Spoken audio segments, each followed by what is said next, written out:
નમસ્કાર દોસ્તો, અત્યારે આપણી સાથે ઘનશ્યામભાઈ કાથરોટિયા આવ્યા છે આપણને ઓફિસ ઉપર મળવા વ્યસન મુક્તિ અભિયાનની, અને પોતે કેન્સર પીડિત છે અને 1-2 વાર ઓપરેશન પણ કરાવ્યા છે. અત્યારે ગૌશાળાની સેવા કરી રહ્યા છે અને ગાયોની દેખભાળ રાખે છે. આપણે લસકાણા ગૌશાળા આપણે થોડા સમય પહેલાની વાત રજૂ કરેલી સોશિયલ મીડિયાના માધ્યમથી.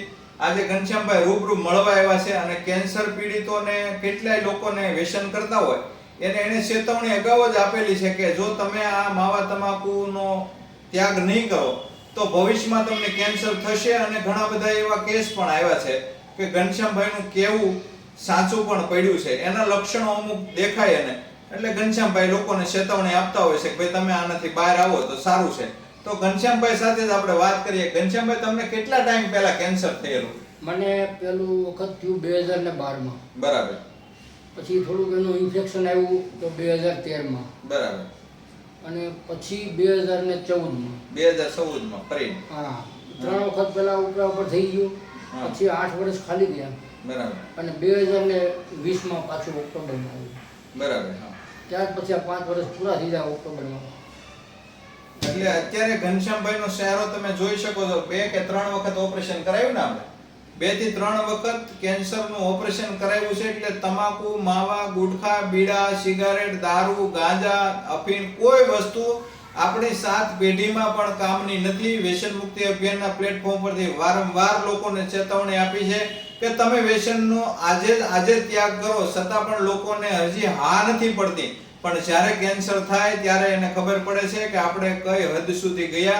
આ ઘનશ્યામભાઈને પોતાને અનુભવ થયો છે એટલે એ આપણી સાથે વાત શેર કરી રહ્યા છે. એટલે કોઈ પણ મિત્રોને હજી પણ કેન્સર જેવી કોઈ ભયંકર બીમારી ન થાય એના માટે સાવચેતીના ભાગરૂપે આજે જ તમારે કોઈ પણ એવું વ્યસન હોય, નાનું હોય કે મોટું હોય, એનો ત્યાગ કરવો જોઈએ અને વ્યસનથી મુક્ત થવું જોઈએ. તો જ આપણું ભલું થઈ શકે ને આપણા પરિવારનું પણ તો જ ભલું થઈ શકે. આપણા બાળ બચ્ચાઓ ભણી રહ્યા છે, ગણી રહ્યા છે, કંઈક આશા અપેક્ષા લઈને આપણા પરિવારમાં એને જન્મ ધારણ કર્યો છે, તો આપણી પણ કંઈક નૈતિક ફરજ બને છે કે આપણા પરિવાર માટે આપણે કંઈક કરી છૂટીએ. નહીં કે તમાકુ, માવા, ગુટખા, અફીણ, બીડા એની પાછળ દોટ મૂકી આંધળી. આ ઘનશ્યામભાઈ આપણી સાથે અત્યારે રૂબરૂ તમે જોઈ શકો છો. કેન્સર પીડિત થયા છે અને કેન્સરથી ભોગ બનેલા 2-3 વખત એને ઓપરેશન પણ કરાવ્યું છે.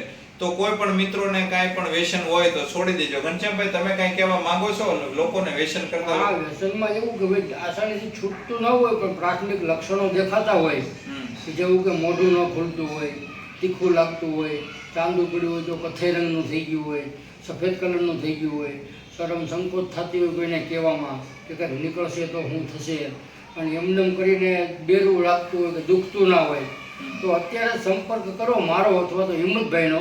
એનો હજી ઈલાજ શક્ય છે અને એની થઈ જાય છે સારવાર. પણ તમે શરમમાં કે સંકોચમાં કે ડરમાં નહીં રહ્યો. એના લક્ષણો ટૂંકમાં મોઢું પેક થવું, વારંવાર સાંધા પડવા, આવા બધા એના લક્ષણો હોય છે. તમે અમને મળો અથવા તો કોઈ ડોક્ટરની પણ તમે સલાહ લઈ શકો, તમારા ફેમિલી ડોક્ટરને બતાવી શકો. મોઢું ન ખુલવું હોય એનું મેન લક્ષણ છે. ત્યાર પછી વારંવાર સાંધા પડવા, એકની એક જગ્યાએ સાંધો જાજો ટાઈમ સુધી રહેવું, આ બધા એના કેન્સરોના લક્ષણ છે. એટલે કોઈ પણ વ્યસન હોય, શરમ સંકોચ રાખ્યા વગર, કોઈ ડર્યા વગર તમને આવી કાંઈ લક્ષણો જણાય છે તો તમે તાત્કાલિક ડોક્ટરોને બતાવી શકો, ઘનશ્યામભાઈને મળી શકો, અમારી ઓફિસની રૂબરૂ મુલાકાત લઈ શકો છો. અને કોઈ પણ વ્યસન હોય તો ત્યાગ કરી દેવો અને છોડી દેવું એ આપણા માટે હિતાવહ છે. આપ સૌનો ખૂબ ખૂબ આભાર. અસ્તુ. ધન્યવાદ.